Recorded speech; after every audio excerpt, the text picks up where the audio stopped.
کہ نبی پاک صلی اللہ تعالیٰ علیہ وسلم نے ایک دفعہ فرمایا تھا کہ کون ہے جو مجھ سے 5 باتیں سیکھ لے اور پھر ان پر عمل کرے یا اس کو سکھائے جو اس پر عمل کرے. تو حضرت ابو ہریرہ رضی اللہ تعالیٰ عنہ کہتے ہیں میں نے آگے بڑھ کے عرض کی یا رسول اللہ میں ہوں نا، آپ حکم کریں 5 باتیں کون سی ہیں.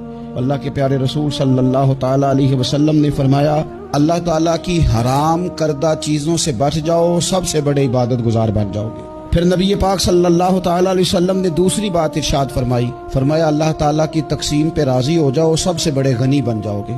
پھر حضور نے تیسری بات ارشاد فرمایا اپنے پڑوسی سے حسن سلوک کرو، مومن بن جاؤ گے. چوتھی بات ارشاد فرمایا لوگوں کے لیے بھی وہی پسند کرو جو اپنے لیے پسند کرتے ہو تو بہترین مسلمان بن جاؤ گے.